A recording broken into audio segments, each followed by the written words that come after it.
अस्सलामुअलैकुम, बिस्मिल्लाहिर्रहमानिर्रहीम। Welcome to kitchen with Anshara. आज मेरे किचन में बनने जा रहा है बीफ का प्याज़ा, जिसको स्टू भी कहते हैं। जिसके लिए मैंने लिया है आधा किलो गाय का गोश्त, 1 चमचा लहसुन, आधा चमचा अदरक, 1 चमचा ज़ीरा, 2 बड़ी इलायची, 3 दालचीनी, 4 से 5 काली मिर्च, 2 लौंग और 5 से 10 साबुत लाल मिर्च।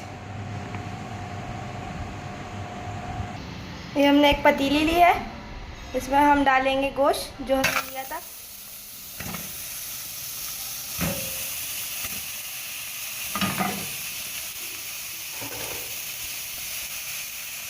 अब हम डालेंगे इसमें थोड़ा सा तेल।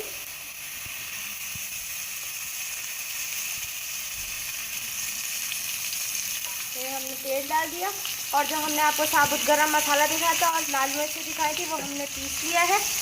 ये देखें, ये वही मिक्सचर है जो हमने पीस लिया है, ये भी हमने डाल दिया इसमें।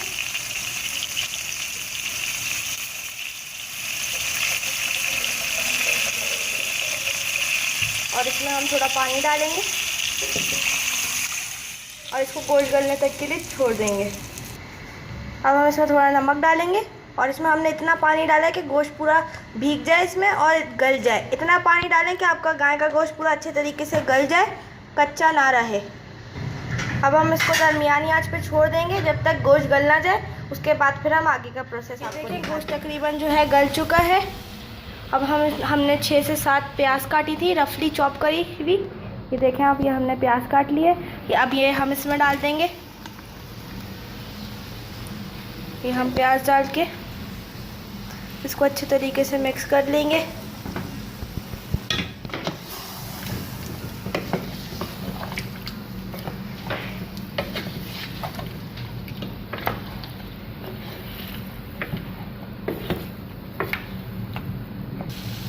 इसमें जो है प्याज गोश्त से ज़्यादा डलेगी क्योंकि ये हम प्याज़ा बना रहे हैं। और जो ये पानी है गोश्त का, ये इसी में इसको प्याज को गलने देंगे। इसके अलावा एक्स्ट्रा पानी हम नहीं डालेंगे। उसके बाद का हम आपको दिखाते हैं आगे। ये देखें, प्याज़ा जो है उसी पानी में, प्याज जो हमने डाली थी वो उसी पानी में पक रही है दरमियानी आंच पे। हमने प्याज में कोई भी एक्स्ट्रा पानी नहीं डाला इसको डालने के बाद, और इसको दरमियानी आंच पे हम पका रहे हैं। जब तक प्याज नहीं गल जाती हम इसको पकाते हैं। ये देखें, तकरीबन प्याज जो है गल चुकी है। अभी इसको और थोड़ा पकाएंगे तो बिल्कुल अच्छे तरीके से इसमें मैश हो जाएगी। अब हम इसको जो है हल्की आंच पे छोड़ देंगे ढक्कन ढक के, ताकि प्याज और गल जाए और फिर हमारा देखें बीफ का स्टू जो है तकरीबन रेडी हो चुका है। अभी हमने इसको स्लो आंच पे छोड़ दिया था, जिसकी वजह से इसका तेल भी ऊपर आ गया और प्याज जो इसके अंदर थी वो भी अच्छे तरीके से घुट गई है और ये पूरा अच्छे तरीके से मैश हो गया। अब हम इसको सर्व आउट करके दिखाएंगे। ये देखें, बीफ का स्टू रेडी है।